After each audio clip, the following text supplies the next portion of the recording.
is Marvel Comics Blade packaging.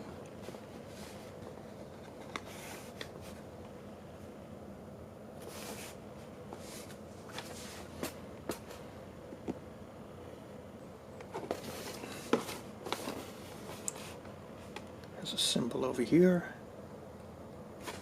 and the Blade logo. This is a Marvel Legends Blade review, and it is part of the Marvel Legends Man-Thing Build-A-Figure wave. And it has one other accessory here. I should get to that in a moment. So check this out. Blade finally gets an action figure based on his comic book look. And Toy Biz made one based on the Blade 2 movie.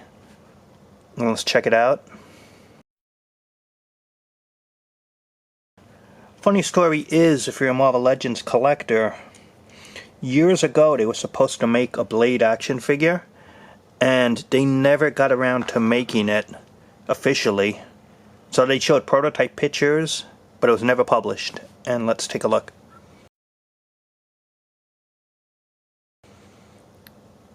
And Hasbro said when they decided to make Blade again, instead of using that old mold, they wanted to use the modern technology to build a whole new character, and that's what we got here. And it is a well done action figure. First, let's check out the accessories he has. He has this bandolier belt, and you can see some vampire stakes here. And he has a sword holster, but the stakes are not removable, and it does not look like this is removable. The sword itself, it looks like a reused part from their various ninjas and Deadpool character. So that part is reused. And fits perfectly. And you could put it in either hand.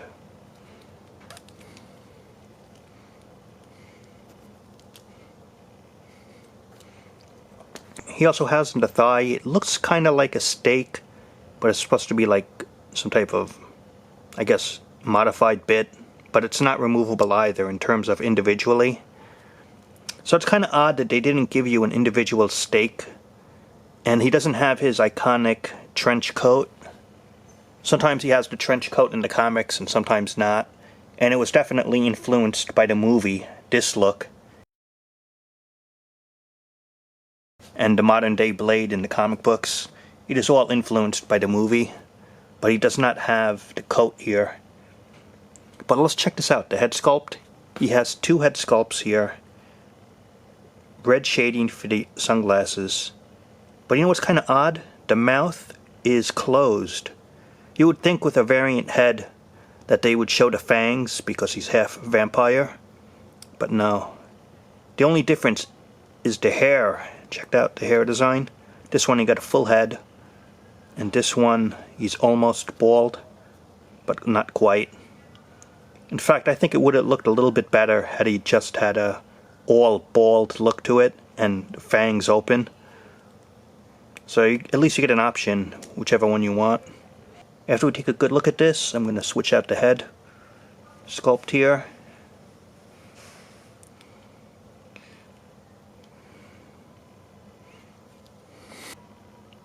So this is the other head sculpt. Design-wise.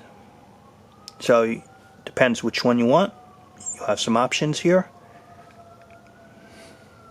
But I think I like the other one a little bit better. For the rest of the review, I'm going to run with this look to the character. You can see here, he has some type of body armor. It looks unique. I'm not sure if Hasbro has reused this part yet, but the body armor here, it looks unique in terms of the sculpt detailing, and it's well made. A lot of detailing in the pants. You can see it has knee pads and has some type of texture lines and design work here in terms of the pants look. And the boots are detailed.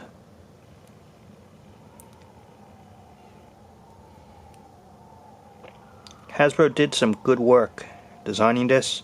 It is almost 6.5 inches tall. As for the articulation, the head, downrange is good. Up, to the sides, shoulders and a ball joint, in, out, up and down, swivel bicep, double elbow articulation. The wrist can go in, out, you can spin it. It has an open grip to it, and you can pop out the hands easy, but it does not have any swap out parts. So it would have been nice also maybe if they gave it like some extra accessories. The torso, down, up, to the sides, hips on a ball joint, side to side, up and down, swivel thighs, double knees, right at the calf has articulation. The ankles, there's a little sculpting here. It's kind of hard to get it up too much, but the down's okay, and to the sides. Kind of a mixed bag overall, because I'm surprised they didn't give it a little stake part separate, and he doesn't have his trench coat. But if you could get around all those issues, it's still a really nicely made figure. And I'm going to give my final thoughts about it in a minute. Overall, Blade here, the comic book version of the character, is a really nice action figure. And it's the first time we've had a Blade comic version figure in the 6-inch Marvel Legends scale ever. They'd made a movie version years ago, Toy Biz, and they were supposed to make a comic version of Blade a couple of years ago. There were prototype pictures shown, but it was never officially publicly made.